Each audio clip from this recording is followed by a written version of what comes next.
Subject physics. Student ये हमारे पास हो रहा है टर्निंग इफेक्ट ऑफ फोर्सेस। इस वाली वीडियो में आज जो हम टॉपिक डिस्कस करने के लिए जा रहे हैं वो हमारे पास है इस चैप्टर 4 की एक्सरसाइज, जिसमें हमारे पास है एमसीक्यूज, शॉर्ट क्वेश्चंस और न्यूमेरिकल।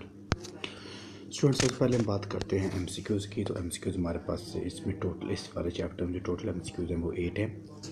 ये हमारे पास एमसीक्यू एक्सरसाइज वाले, और नीचे सबसे नीचे हमारे पास इनके आंसर लिखे हुए हैं जो कि आप इसमें करेक्ट कर सकते हैं स्टूडेंट। उसके बाद हमारे पास है एक्सरसाइज के शॉर्ट क्वेश्चन। सबसे पहले हमारे पास 4.2 जो है वो शॉर्ट क्वेश्चन है, डेफिनेशन है। वेक्टर रिजल्टेंट वेक्टर क्या होता है, टार्क क्या होता है, centre of mass, centre of gravity, और ये सारे वही हैं जो हम ऑलरेडी पीछे पढ़ चुके हैं। उसके बाद स्टूडेंट हमारे पास 4.3 डिफरेंशिएट है, like and unlike parallel forces, torque and couple, stable and neutral.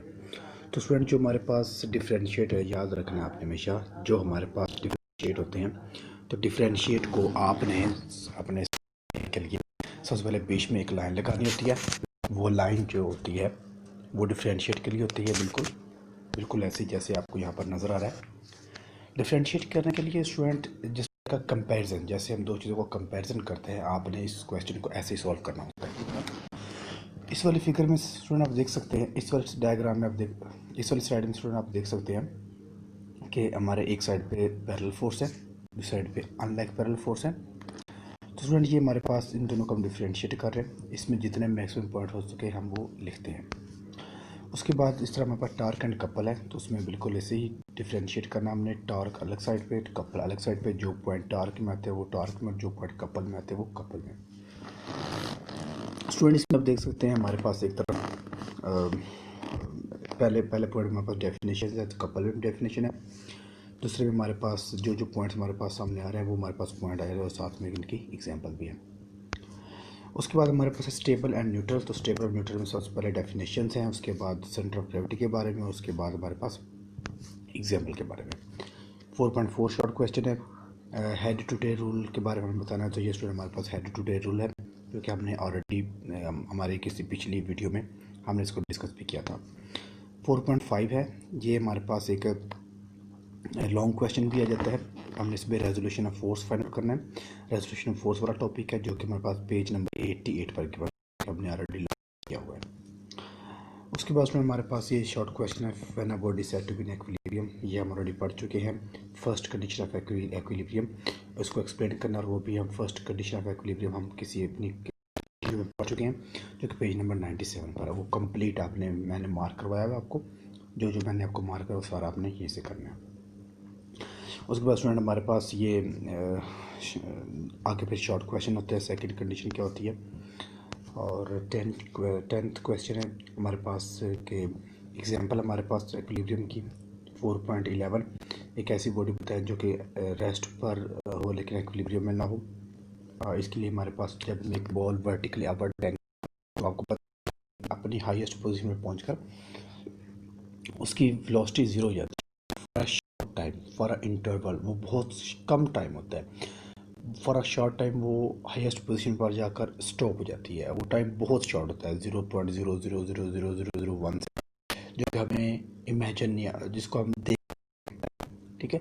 तो चाहे वो कम टाइम है लेकिन स्टॉप तो होती है ना, वो जो for a short time stop होती है, तो हम तो वहाँ पर वो रेस्ट पर होते हैं लेकिन वो इक्विलिब्रियम में नहीं होती। उसके बाद स्टूडेंट हमारे पास ये 4.14 शॉर्ट क्वेश्चन लॉन्ग क्वेश्चन में जाता है, एक्सप्लेन करा हमने स्टेबल एंड न्यूट्रल को। स्टूडेंट ये भी हम ऑलरेडी पढ़ चुके हैं, ये हमारे पास पेज नंबर 100 पर है, और ये मार्क पे आपको करवाया हुआ है। डेफिनेशंस हैं, कुछ एक्सप्लेनेशन और कुछ डायग्राम्स हैं।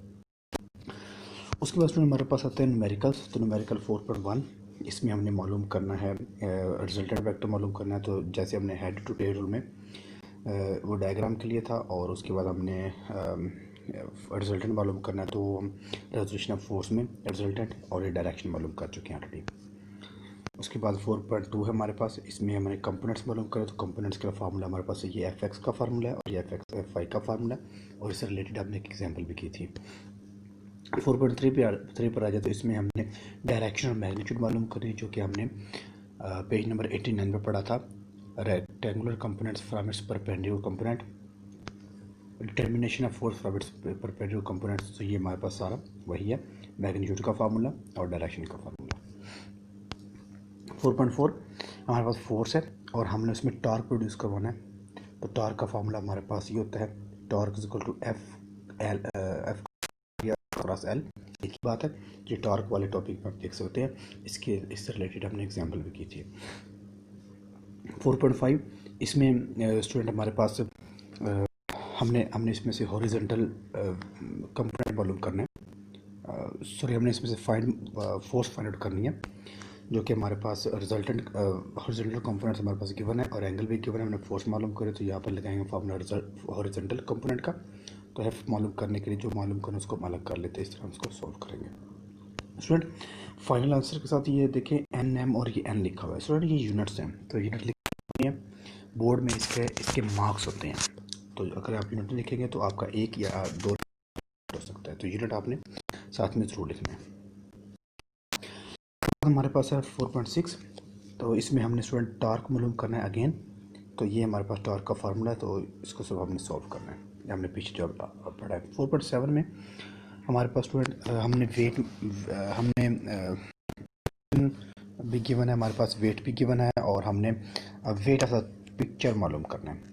हमारे पास 2 रस्सी हैं, दोनों में टेंशन है और हमने उसका वेट मालूम करना है, तो हमें पता है कि हमारे पास जो सम ऑफ ऑल फोर्स वो हमारे पास इक्वल होता है, तो टी प्लस डब्ल्यू इज इक्वल टू 0, तो यहाँ पर प्लस की बजाय माइनस लग गया, उसकी होती है टेंशन और वेट दोनों अपवर्ड डायरेक्शन, दोनों अपोजिट डायरेक्शन में होते हैं, तो अपोजिट होने की वजह से हम बीच में माइनस लगा देते हैं, तो इस तरह हम इसको सॉल्व करेंगे। उसके बाद हमारे पास 4.8 है, तो 4.8 में हमारे पास ये हमारे पास ये डायग्राम बनी है, 2 मैस हैं और दोनों एक स्ट्रिंग के साथ बंधे हुए हैं। हमने यहाँ पर टेंशन T1 मालूम करनी है और टेंशन T2 मालूम करनी है। स्टूडेंट्स में केस में देखें, जो टेंशन T2 है वो सिर्फ और सिर्फ मैस 3 kg की वजह से, और जो टेंशन 1 है वो 5 kg और 3 kg दोनों की वजह से है, ठीक है। तो स्टूडेंट यहाँ पर जब हम T1 निकालेंगे उसमें हम दोनों मैस ऐड करेंगे, ये 3B और 5B बिल्कुल इसी तरह से, और जब हम T2 निकालेंगे जब हम T1 निकालेंगे दोनों मैथ ऐड करके, जब T2 निकालेंगे हम सिर्फ इसमें ओनली 3 kg मैथ ऐड करेंगे, तो हमारे पास बाकी सारा सेम है।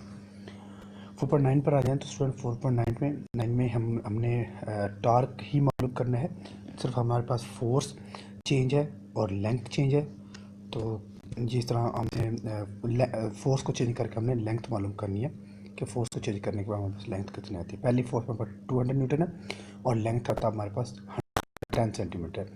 वो कह रहा है कि अगर हम फोर्स 50 न्यूटन कर दें तो हमारे पास लेंथ कितनी होगी, तो हमारे पास ये जो एंटी क्लॉकवाइज होता है वो is equal to clockwise torque के इक्वल होता है, तो इस तरह हम एक हमारे पास टॉर्क 1 ये है और टॉर्क 2 ये है, तो इन दोनों को हम कंपेरिजन करके फॉर्मूला लगाकर हम कर सकते हैं। उसके बाद स्टूडेंट हमारे पास 4.10 है, तो 4.10 में स्टूडेंट हमारे पास बार है, उसको हमने इक्वल दोनों तरफ हमने वेट से सस्पेंड किए, मैथ से सस्पेंड किए हुए हैं, तो उसका हमने फोर्स में मालूम करने के दूसरी तरफ रखने के लिए हमें कितनी फोर्स बैलेंस करने के लिए हमें कितनी फोर्स रिक्वायर्ड होगी। तो स्टूडेंट ये इस तरह हमारे पास एक एग्जांपल भी है बिल्कुल इसी तरह की सेम, तो स्टूडेंट इसमें भी हम वही क्लॉकवाइज और एंटी क्लॉकवाइज का लगा लेंगे जो भी हमने पीछे किया है कि टॉर्क 1 और टॉर्क 2 इक्वल होंगे, तो इस तरह हम इसको कंपेरिजन करके सॉल्व करते हैं। तो स्टूडेंट ये हमारे पास यहाँ पर थे न्यूमेरिकल चैप्टर 4 के, जो कि आज चैप्टर 4 कंप्लीट हो चुका है। तो स्टूडेंट नेक्स्ट वीडियो में हम चैप्टर 5 हम स्टार्ट करेंगे।